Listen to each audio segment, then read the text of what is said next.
Do you often have arguments with your little one and wonder how they come up with those kinds of responses? Are you the kind of parent who's constantly asking others what parenting style they're using? Hi, I'm Riddhi Savla, founder of Ikigai Global Prep School, also an early childhood educator, teacher trainer, and parenting coach. And today's topic on Parenting Simplified is decoding parenting styles.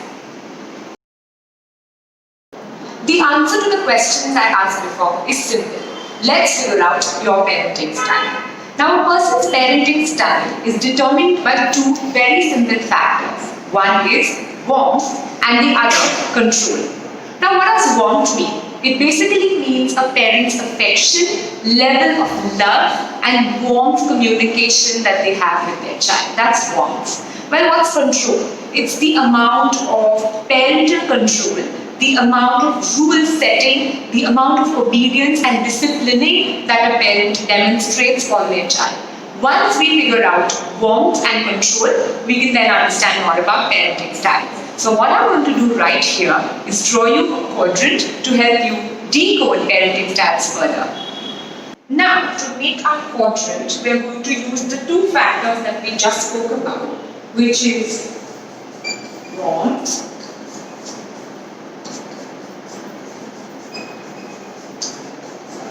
and control.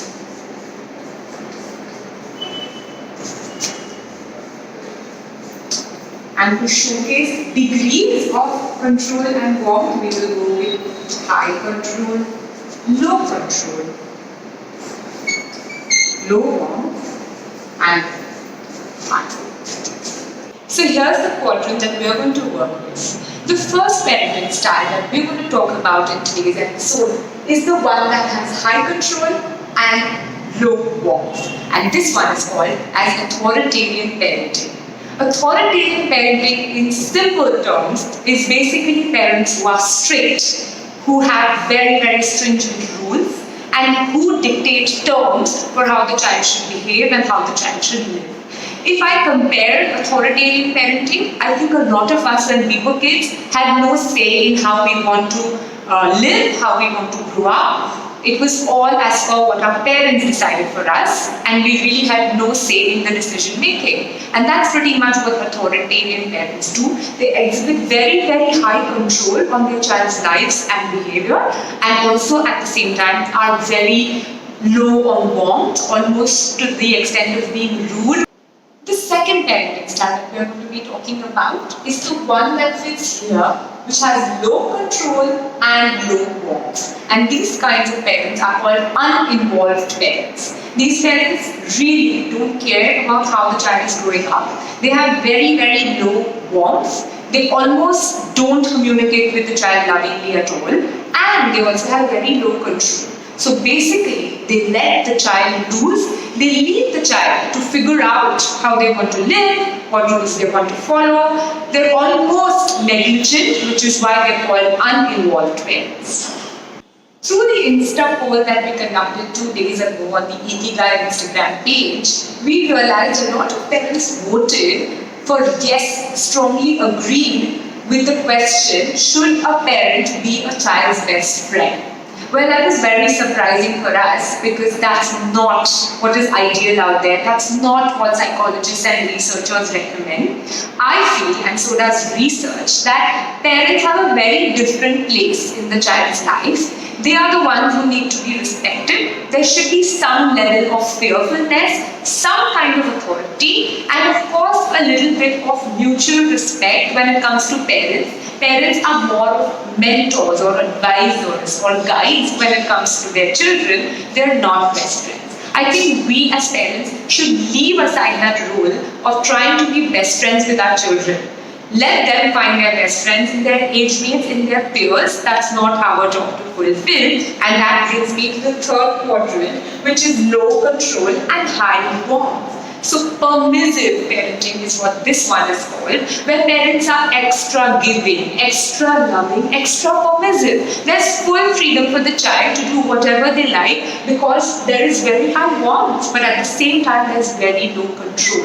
Now this can go terribly wrong because if the parents are not authoritative, they are not asking children questions, they are not discussing what the child is doing in their lives and just allowing everything like a best friend would, support and allow, then there is a very high chance of the child taking the not so appropriate role. So research and psychologists suggest and recommend that parents can't be permissive in today's world. There has to be some level of control. Of course, there has to be high warmth, but definitely some level of involvement, control, and guidance. And that brings me to the fourth parenting style, the one that's ideal, the one that's most recommended, and the one that's more appropriate for 21st century children, which is high warmth and high control. It's called the authoritative or the democratic style of parenting. Just like the name suggests, there is democracy. Right? So any decision that's taken about what the child should do, how the child should behave, how the child should be growing up, is taken conjoined between the parents and the child. The child's opinion are also given weightage when a parent suggests something about how the child should be living. To give you an example, if an authoritarian parent is setting rules, which again, you shouldn't be doing in today's world because this has to be a conjoined decision where both parties agree. But in authoritarian parenting, when the parent sets a rule and says, you are not allowed to go down after 8 p.m., the child must quietly agree because that's the style of parenting the parent has adopted. In democratic parenting, the parent will propose what they think, which is, I don't believe you should be going down to play after 8 p.m. The child has the right to question why. If the parents can support their suggestion with a rational, logical reason and the child gets convinced and says, okay, I agree with you, that's democratic parenting. But if the child instead has a better point of view, has a more logical reason to why he should be allowed to play till 8:30 or till 9, and he can convince his parents, they can go that way too. That's exactly what democracy is and also democratic parenting. So this was me trying to deconstruct and decode the 4 different parenting styles in very short through this parenting simplified video. I know a lot of us want to be in the permissive category because we feel being friends with our child will help them in the long run. Well, it might not, and I hope that I've clarified that misconception now. I hope that if you fall in any of these 3 quadrants, you are now convinced to try to move into the democratic parenting quadrant. Thank you for watching, and please share your comments or your questions in the space below this video. We'd love to hear from you, and any other topic suggestions are most welcome. Don't forget to subscribe to our YouTube channel, Ikigai Global Prep School. Till then, happy parenting, stay safe, stay home. Bye-bye.